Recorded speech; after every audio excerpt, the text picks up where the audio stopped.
Olá pessoal, Ricardo Marocchio aqui, e nessa aula nós vamos continuar com o aprendizado de classes, objetos e escopos de visibilidade.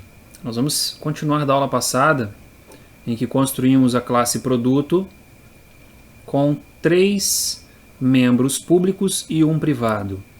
Na verdade, aqui nós temos 3 propriedades e um membro privado, um atributo, que é para essa propriedade aqui. Bem, nós vamos criar agora um método, que é o método construtor de objetos dessa classe. A classe produto, por padrão, ela tem um método construtor. Isso quer dizer que toda vez que eu digito esse código aqui, um objeto é criado usando esse método construtor. Entretanto, eu não criei este método. Por padrão, toda classe ela tem um método construtor que é herdado de uma classe ancestral, enfim, usando conceitos que nós ainda vamos estudar mais adiante. Mas, a princípio, entendam que todas as classes herdam um método construtor que existe para criar objetos dessa classe através do comando new. Então é assim que eu crio um novo objeto, através do método construtor. Se eu quiser um construtor personalizado, aí eu tenho que implementar. E é exatamente o que nós vamos fazer agora.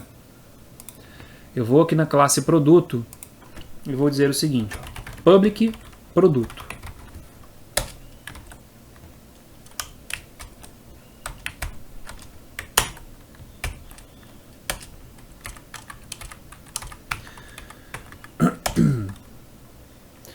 This.stock recebe 0.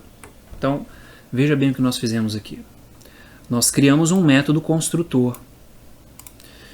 E aqui nós criamos uma regra, dizendo que todo novo objeto do tipo produto que for criado vai ter o valor do estoque igual a 0. Como que eu sei que este método é um método construtor? Primeiramente, porque ele é público. Segundo, porque ele tem o mesmo nome da classe.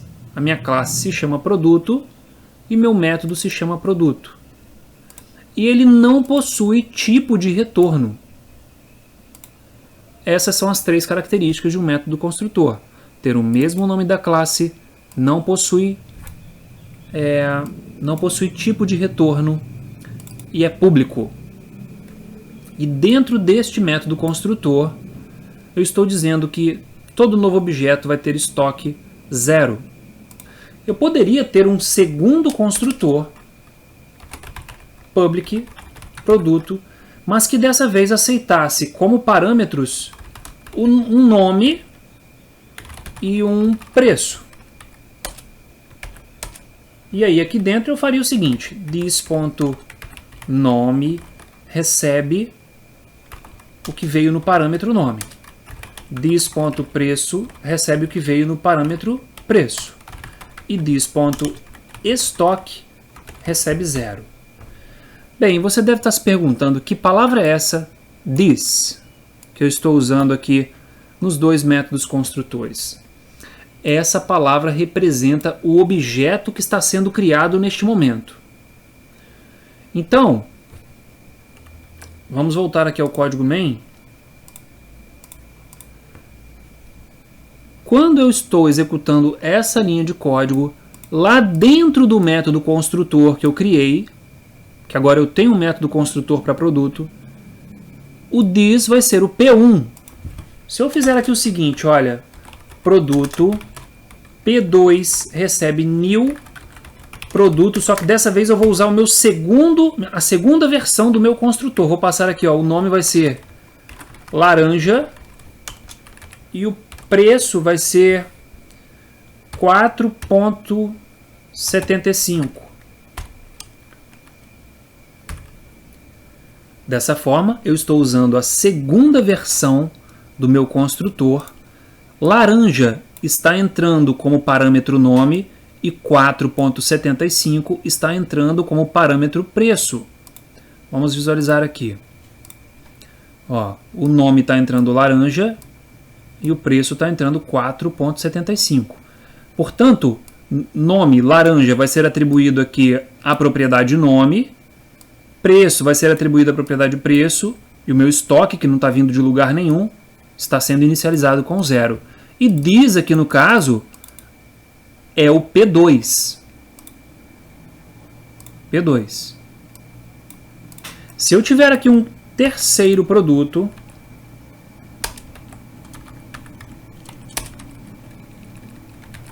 vamos chamar aqui de abacaxi.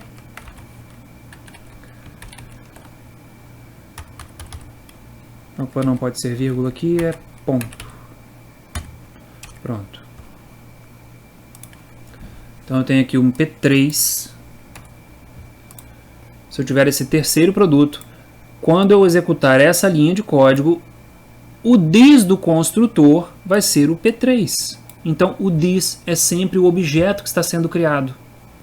O objeto que está sendo atribuído à variável, neste caso o P3, o objeto que está sendo atribuído à variável, neste caso, o objeto que está sendo atribuído ao P2. Neste caso, o objeto que está sendo atribuído ao P1.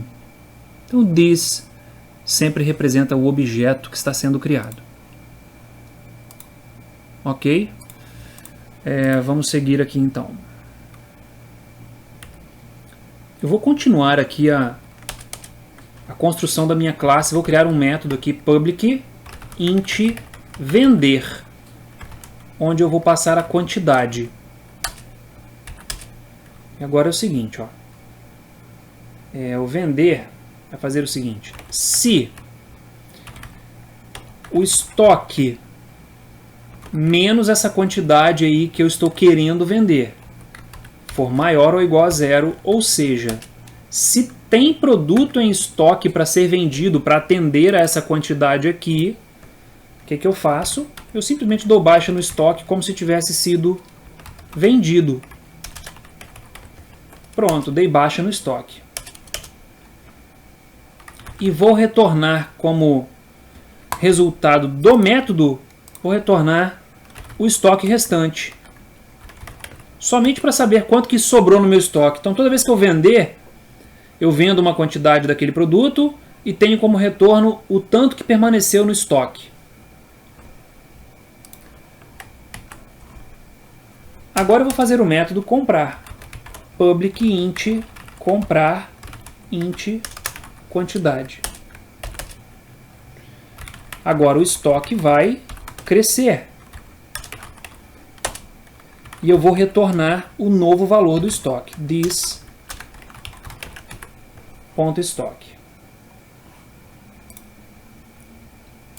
Muito bem, então agora eu tenho o método vender, que aumenta o estoque do produto, e o comprar, perdão, ao contrário, o vender, que reduz o estoque do produto, e o comprar, que aumenta o preço do produto. Então eu vou fazer aqui embaixo agora um método que vai me retornar um texto que representa esse produto em si. Public string obter texto. Poderia ser obter resumo, obter detalhes do produto. Poderia ser qualquer nome.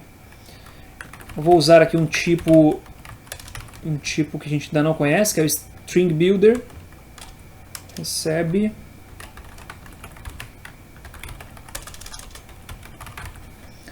o string builder é um tipo de objeto que me permite criar uma string gradativamente e depois retornar o todo. Vai ficar claro aqui no exemplo. Então vou dizer o seguinte, ó, meu objeto string builder ali, o SB que eu criei, eu vou fazer um acréscimo nele, vou botar aqui uma quebra de linha, nome, this.nome, e aqui uma quebra de linha. Vou copiar essa linha de código e aqui vai ser preço, aqui vai ser estoque, preco, aqui tem que ser o nome da propriedade, estoque. E por fim, o meu retorno vai ser o seguinte, ó, sb.toString. Então observe, eu estou montando aqui um texto que resume o meu produto, o nome, o preço, o estoque que ele tem. Estou retornando isso como resultado deste método obter texto. Se eu voltar aqui no método main, agora eu posso fazer o seguinte.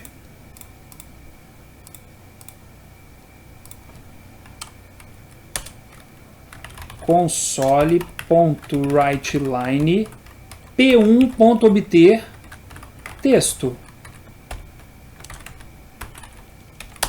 console.writeLine p2.obter texto. Faltou um aqui. E a mesma coisa aqui para o P3. Agora aqui embaixo não é mais necessário. Vamos ver então como é que isso aqui executa. Opa, nós temos aqui um erro. Você está esquecendo de usar a biblioteca system.txt. É porque eu usei o string builder e não declarei o pacote que contém esse tipo. Vamos aqui, lá em cima. Vamos tentar novamente. Ctrl Enter. Produto.obter texto, nem todos os códigos retornam um valor. Vamos dar uma olhadinha lá. Produto obter texto.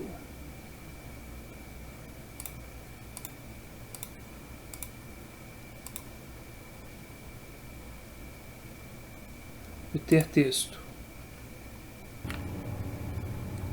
Ah, claro, né? Faltou botar aqui o return. Agora sim.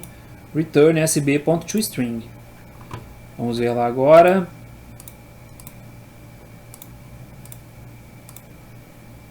Agora sim, olha aí que legal. Apareceu aqui o resumo de cada produto. Ó. Todos estão com estoque zerado, porque quando eu crio o objeto, o estoque é zerado. Se eu quiser modificar o estoque, o que eu tenho que fazer? Usar os métodos vender e comprar.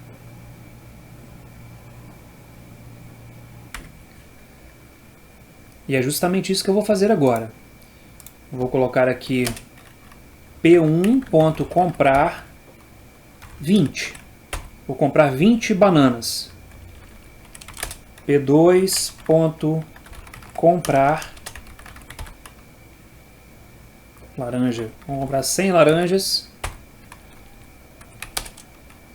p3.comprar 50 abacaxis. Executando. Aí está. Estoque agora está 20, 100 e 50. Se eu vender, bom, comprei 20. p1.vender 3. p2.vender 17. p3.vender 21. Executando. Tá aí. Banana, ó, comprou 20, vendeu 3. Estoque 17. Laranja, comprou 100, vendeu 17. Estoque 83. Abacaxi, comprou 50, vendeu 21. Estoque 29. Observem que a propriedade estoque não está sendo acessada aqui em nenhum momento, apesar do que eu poderia acessá-la aqui para leitura, mas eu não conseguiria aqui, por exemplo, fazer o seguinte, olha, p3.stock recebe 200. Vamos tentar executar. Tá aí, ó, erro. A propriedade, o índice produto.stock não pode ser usada neste contexto porque o seu método de acesso é inacessível. Mas eu poderia fazer o seguinte aqui, ó. console.writeLine stock mais p3.stock, só para mostrar que eu consigo ler a propriedade. Tá aí, no final, estoque 29. Repetiu aqui o estoque. Bem, então, neste exemplo, vou apagar essa última linha, ficou claro para que serve os escopos, para que servem, né, os escopos de visibilidade. Eu consigo controlar o acesso aos membros da classe. Na minha classe produto, eu tenho agora os atributos e as propriedades, no caso o atributo nome e as propriedades. A propriedade estoque, ela só pode ser modificada dentro da própria classe. É por isso que eu consigo fazer isso aqui, ó. Esse é um método da classe produto, é o construtor. Aqui também eu posso fazer isso. Aqui eu estou mexendo na propriedade estoque, aqui eu posso jogar valor para ela à vontade, porque eu estou dentro da classe e o método set é privado. Ou seja, ele me permite modificar a propriedade dentro da classe produto. Entretanto, o get é público, por isso que eu consigo acessá-lo para leitura lá no método main. E aqui o método público é obter texto, que monta um resumo desse produto. Com isso eu consigo exibir os dados de cada produto de maneira mais fácil. Em vez de eu escrever aqui console.writeLine com 3 linhas para cada produto, eu simplesmente chamo o obter texto de cada um dos produtos, e ele vai me dar o texto relacionado àquele produto. Bem, nessa aula a gente vai ficando por aqui. Na próxima aula a gente vai fazer um exemplo um pouquinho mais elaborado, relacionando os produtos a uma coleção de produtos. Vamos criar uma coleção de produtos e vamos permitir que o usuário cadastre produtos e de repente faça mais alguma coisa com os produtos, exclua, mostre uma listagem. Até a próxima videoaula e obrigado pela sua atenção.